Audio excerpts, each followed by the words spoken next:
Salut, je suis Amy. J'ai toujours été la plus jolie de la fac. Et beaucoup de gars m'aimaient bien. Mais un jour, Julia est arrivée. Elle m'a tout de suite rendue furieuse. Des yeux énormes, des lèvres charnues, de longs cils. En bref, on aurait dit une poupée. Puis elle avait un sourire tellement désagréable. J'étais sûre que mes camarades de classe ne l'aimeraient pas, non. Mais quand je suis venue les voir pendant une pause pour en discuter, les filles m'ont regardée comme si j'étais folle. What? Mais elle est trop cool! Elle m'a donné le numéro de téléphone de la personne qui fait ses ongles. Elle m'a promis de me faire un traitement brésilien à la kératine. Et moi, elle m'a aidée avec le contrôle d'aujourd'hui. C'est comme ça que je me suis vite retrouvée sans allié. Pendant ce temps, la nouvelle fille m'agaçait de plus en plus. À la cantine, je l'ai vue assise à une table, à côté de mon copain Patrick. J'ai pris un plateau et je suis vite venue les rejoindre. Elle parlait d'étoiles, de télescopes et d'autres bêtises. Le pire, c'était que Patrick s'y intéressait visiblement. Il n'avait même pas fini son burger préféré et il écoutait cette meuf parler la bouche bée. Ce jour-là, je suis rentrée à la maison d'une humeur terrible, mais maman avait l'air étrangement heureuse. Amy, regarde, t'aimes bien cette robe? Tu veux la porter au concours de beauté? Oh, c'est vrai, le concours! À cause de Julia, j'avais complètement oublié que je deviendrais peut-être la Miss Université demain, alors que je le préparais depuis tellement longtemps. La robe était absolument incroyable. J'ai passé la soirée à l'admirer et à m'imaginer mettre la couronne. Le lendemain matin, je me tenais sur scène dans cette robe et je souriais. Personne ne pouvait se comparer à moi. Mais c'est là que le nom de la dernière concurrente a été annoncé. Je me suis retournée et j'ai failli crier de surprise. C'était Julia. Par rapport à sa tenue, ma robe avait l'air assez simple. Je me suis recourbée sur moi-même et j'ai regardé le sol. Après ça, les choses ont encore empiré. Pendant le tour créatif, j'étais tellement stressée que j'en ai oublié le discours d'Hamlet. Et je suis sortie de la scène pendant que le public me huait. Alors que pendant ce temps, la performance de Julia était parfaite. Elle était tellement énergique que même les membres du jury ont bondi de leur siège et se sont joints à elle. Quel échec! Julia a eu la couronne et moi, un stupide prix de consolation. Après la cérémonie de remise des prix, les amis des concurrentes ont commencé à monter sur scène pour féliciter leur amie. Je m'attendais à ce que Patrick me serre dans ses bras, me réconforte et me dise que j'étais toujours la plus belle des filles. Mais il ne s'est même pas approché de moi. Mon copain a donné un bouquet à cette Julia et a pris un selfie avec elle, juste devant mes yeux. Puis il s'est passé un truc horrible. Elle a embrassé mon Patrick sur la joue avant de partir dans les coulisses. J'ai serré les poings et je l'ai suivi. Je lui montrerai ce qui se passait avec ceux qui essayaient de me voler mon copain. La porte du vestiaire derrière laquelle Julia s'était glissée était entrouverte. J'ai passé la tête dans la pièce et j'ai vu quelque chose d'incroyable. Julia s'est pincé le menton, a tiré et s'est enlevé la peau, puis ses cheveux. J'ai fermé mes yeux et j'ai secoué ma tête. J'étais en train de rêver ou quoi? Mais non! À la place de la belle fille qui m'avait volé ma couronne, une fille boutonneuse, aux joues charnues, aux yeux plissés et au nez patate était apparue. Et sur la coiffeuse à côté d'elle, il y avait un masque en silicone, une perruque et de faux cils. C'est donc à ça que ressemble vraiment notre beauté. Tout le monde serait choqué s'ils apprenaient ça. J'ai sorti mon téléphone pour tout filmer, mais il est mort juste au moment où j'en avais besoin. Mais bon, ça ne m'a pas plus énervé que ça. Après tout maintenant, je connaissais le secret de Julia. Et je pouvais l'exposer devant tout le monde quand je le voulais. J'ai décidé de le faire dès le lendemain. J'ai apporté des cosmétiques de luxe que je n'utilisais qu'en vacances d'habitude. Bien sûr, toutes les filles sont venues me voir et elles ont commencé à me demander de les laisser les utiliser. Il n'y avait que Julia qui faisait comme si de rien n'était. Je lui ai suggéré de venir essayer avec nous. Ton maquillage pendant le concours était incroyable. Tiens, apprends-nous. Les filles ont aimé l'idée et elles ont commencé à la supplier. J'étais ravie. Julia ne pouvait juste pas refuser. Elle devrait s'essuyer et tout le monde verrait son masque en silicone. Mais les choses ne se sont pas passées comme je m'y attendais. Julia a accepté de faire un maquillage, mais sur moi, pas sur elle-même. C'est beaucoup plus facile de maquiller quelqu'un d'autre. Puis comme ça, je pourrais aussi expliquer ce que je fais en même temps. Julia a commencé à faire sa magie avec un pinceau et je me suis assise là, m'attendant à quelque chose. Mais son maquillage était vraiment incroyable. Je m'attendais à des compliments de la part des filles, mais ce n'est pas moi qu'elles ont commencé à complimenter. Julia, t'es une génie. Elle est tellement plus belle qu'avant. Amy, tu devrais prendre des cours avec elle. Ça, c'était vraiment la goutte d'eau.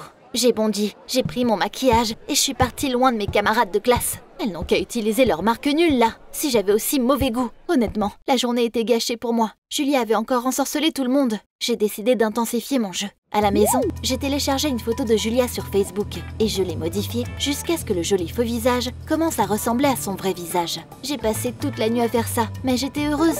Maintenant, elle ne pourrait plus m'échapper. Je suis arrivée à la fac avant tout le monde. J'ai ouvert son casier avec une épingle à cheveux et j'y ai volé une clé USB. Il y avait une présentation d'un projet économique que Julia était censée nous montrer dans quelques heures sur cette clé. Dans la salle informatique, j'ai remplacé la dernière diapositive avec la photo retouchée. J'ai remis la clé USB à sa place. Et j'ai commencé à attendre avec impatience l'humiliation de Julia. Comme toujours, elle faisait une performance parfaite. Même le professeur l'a applaudi. Mais quand la photo effrayante de Julia est apparue dans son dos, tout le monde a éclaté de rire. Devine qui rigolait le plus fort. Et oui, c'était moi. J'avais réussi. Trop bien. Mais c'est là que Julia a agité ses mains et nous a demandé un moment d'attention. Je voulais remonter le moral de tout le monde avec cette diapositive. Après la masterclass d'hier, beaucoup de filles étaient énervées parce qu'elles ne savaient pas se maquiller comme moi. Donc ne vous inquiétez pas, vous avez de la chance d'être belle par nature. Alors que moi, j'ai dû apprendre à cacher ma mocheté. Tout le monde a pris ça pour une blague et a commencé à féliciter Julia pour son sens de l'humour. Puis, elle a dit qu'elle avait passé toute la nuit à retoucher la photo. Mais quel mensonge horrible! Je ne pouvais pas laisser passer ça. En fait, c'est moi qui l'ai retouchée. Eh bien, pour remonter le moral de tout le monde. C'est drôle, non? Mais là, tout le monde a arrêté de rigoler et ils m'ont regardé avec mépris. Quoi? Qu'est-ce que j'ai dit? On peut rire de soi-même, mais se moquer des autres? C'est méchant, ami. Mon sang bouillonnait de colère. Mais vous êtes tellement aveugle. Elle vous trompe. Elle fait genre qu'elle est belle. La vérité, c'est qu'elle ne pourrait pas être plus moche. Je n'aurais pas dû dire ça. Julie a sorti son meilleur jeu d'acteur. Elle a fondu en larmes et elle a essayé d'avoir l'air aussi pitoyable que possible. Je sais pas pourquoi tu me détestes autant, Ami. T'es en colère à cause du concours? Tu veux que je te donne la couronne? Tu la mérites aussi. Tout le monde, y compris le prof, s'est empressé de réconforter cette menteuse. Et moi, je suis devenue leur ennemi numéro 1. Les filles m'ont boycotté. Même Patrick m'a tourné le dos.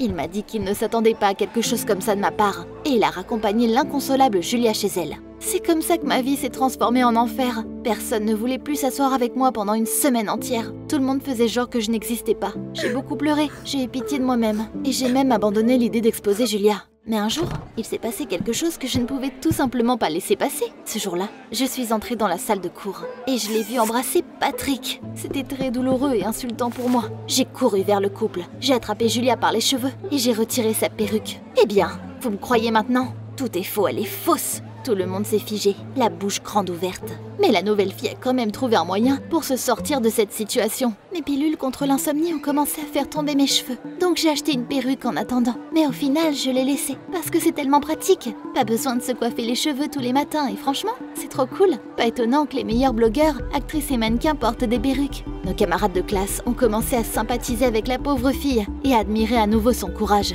Et j'ai été expulsée de toutes les discussions du groupe. Ils se sont aussi plaints de mon mauvais comportement. Assez rapidement, mes parents ont entendu ce qui s'est passé. Quand je suis rentrée à la maison, ma mère m'a dit que j'étais punie. Un mois sans argent de poche ni internet. Je détestais Julia de tout mon cœur. Elle m'avait enlevé ma couronne, mon copain, mes amis, et elle m'a fait passer pour la méchante devant les profs et même mes propres parents. Je ne pouvais pas la laisser s'en tirer comme ça. Je n'avais rien à perdre. Le lendemain, j'attendais le cours de sport avec impatience. Quand Julie a commencé à faire des abdos, je me suis assise sur ses pieds, j'ai attrapé sa joue et j'ai commencé à tirer sur sa peau. Mais le masque ne s'est pas détaché. Pour une raison quelconque, la joue de Julia est devenue très rouge. Elle a eu les larmes aux yeux et du mascara a coulé sur son visage. Elle a sursauté puis a crié « Non mais t'es complètement timbrée!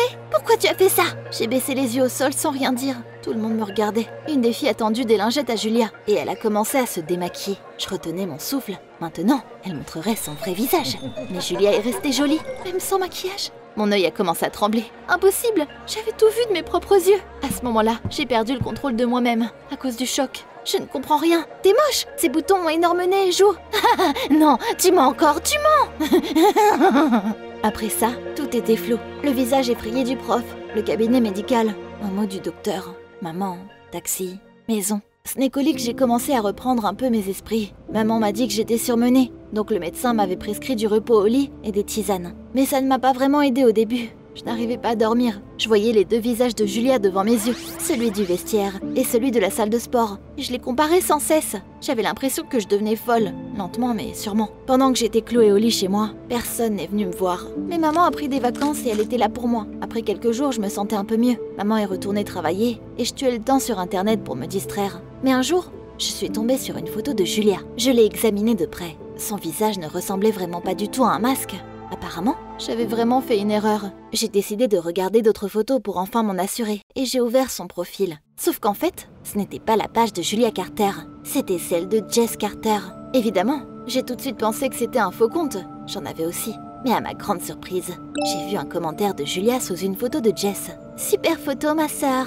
C'était bizarre. Ce que j'ai vu m'a ramenée à la vie. J'ai décidé de tout comprendre pour ne plus souffrir. Les cours à la fac étaient sur le point de se terminer. J'ai couru, je me suis cachée derrière une voiture et quand Julia est apparue, je l'ai suivie. Elle s'est arrêtée devant une maison et je me suis cachée dans les buissons les plus proches.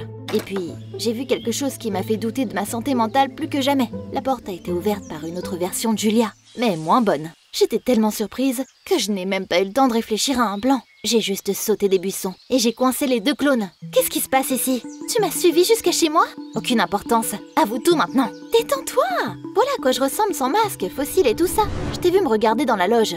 J'espérais que tu ne le dirais à personne, mais tu as commencé à chercher les problèmes. Et de manière tout à fait prévisible aussi. J'ai anticipé chacun de tes mouvements. Après que tu m'as arraché ma perruque, j'ai réalisé que tu étais à ta limite et prête à tout. J'ai donc demandé à ma sœur, Jess, d'aller à la fac à ma place quelque temps. C'est à elle que tu as essayé d'arracher le masque dans la salle de sport. Je me sentais soulagée. Donc elles étaient bien deux après tout. Et je n'étais pas folle. Mais elle m'avait trompée comme une petite fille. Et ça m'a vraiment énervée. Je ne pouvais rien dire. Je me suis retournée et je suis partie. Mais Julia m'a appelée. « Hé, Ami, viens avec nous. J'ai fait des hamburgers. Et je suis sûre que tu n'as jamais mangé quelque chose d'aussi bon avant. » Au début, j'ai voulu refuser. Mais les filles ont insisté. Donc au final, j'ai accepté. Et tu sais, je n'ai pas regretté. Les hamburgers étaient vraiment délicieux. Et Julia et Jess étaient très gentils en fait. On a discuté toute la soirée. Et je suis rentrée chez moi tout sourire. Maman était contente que je me sente mieux. Et elle m'a laissé reprendre les cours. Mais le lendemain à la fac, j'ai revu Julia. Elle portait son masque et personne ne l'a remarqué. Même Patrick. Il serrait Julia dans ses bras. Et lui chuchotait quelque chose à l'oreille. Je me suis de nouveau mise en colère. Mais je me suis vite ressaisie. Et je leur ai fait un signe amical. Les filles ont commencé à me parler. Julia les a convaincues de mettre fin au boycott. Tout est redevenu normal. Mais je ne peux toujours pas regarder Julia et Patrick sans m'énerver. Tu penses que je devrais faire quoi, toi? Exposer Julia devant tout le monde? Ou oublier toute cette histoire et passer à autre chose?